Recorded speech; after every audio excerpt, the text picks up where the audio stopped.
Hi, my name is John Gabriel Cabayao. I go by he, him. I'm a master's student here at the University of Calgary, and I'm currently pursuing my master's in political science. I got diagnosed with bipolar disorder in 2019, so about 2 years ago, and bipolar type 2. It was a huge shock.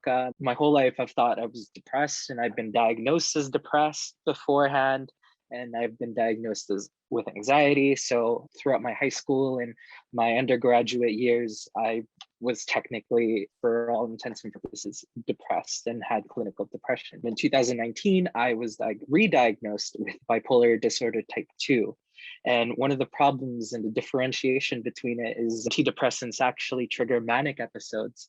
So when I started taking antidepressants, I suddenly became manic, and hence why I ended up here in bipolar type 2. So it was people with bipolar disorder take about 10 years to be properly diagnosed. So it's not an uncommon thing to be first diagnosed with depression and then move forward to bipolar type 2. Currently, right now, I'm fairly stable, but when I first got diagnosed, it was realizing that a lot of my hypomanic episodes were things that I previously thought as creative or productive spurts. And it was a huge shock for me personally to realize that those moments where I think that I'm in the best mood, where I'm productive, creative, much more social, were not actually me. It was actually part of the illness itself. And the moments and periods where I recede, become less social, and I start getting thoughts about wanting to die and developing those typical symptoms of depression, again, those weren't me. So a lot of the daily struggles I face is identity crises, constantly worrying that if I'm too productive, does this mean I'm in a hypomanic episode? Or if I'm starting to get less social, does that mean I'm becoming depressed?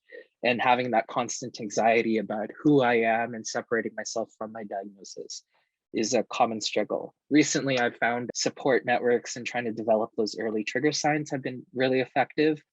But today, trying to identify moments where I'm maybe going ill and trying to alleviate that and be comfortable and say to myself that this disorder is part of who I am, and I just have to be able to reach out to those supports when the time comes.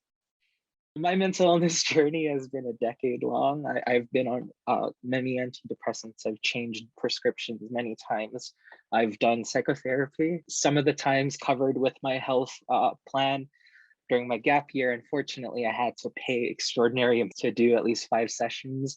Each session costs about $300 and isn't covered by the Canadian Health. So it's really expensive and difficult to actually access psychotherapy resources. In the past year, I've been voluntarily hospitalized at mental health clinics downtown. So I've had the full gambit. I've done the psych ward, I've done antidepressants, I've done therapy.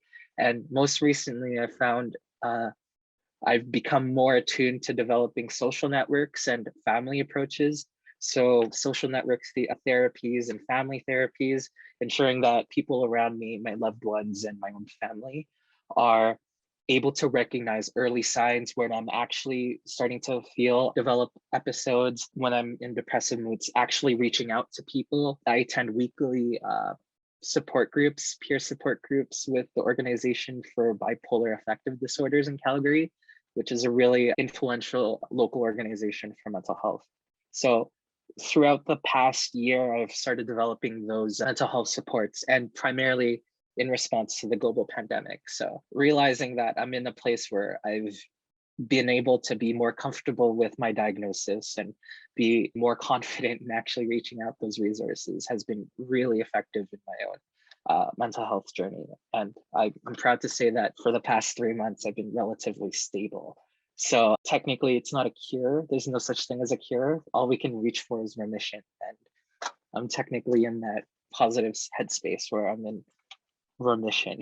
It's realizing first and foremost that being a grad student at the University of Calgary, the Graduate Students Association actually has a plethora of mental health resources with the health and dental plan. It's actually quite shocking that you get coverage for psychotherapy sessions, and as well as the Empower Me program that the GSA offers. The University of Calgary also offers free counseling and short-term therapy sessions for individuals going through crises. We have a partnership with the Woods Home organization, which also helps students in undergoing crises and may not be receiving adequate resources from the university campus. So realizing that the university and the GSA in recent years has been taking a strong position on mental health and trying to create that support network and resources for students is incredibly positive.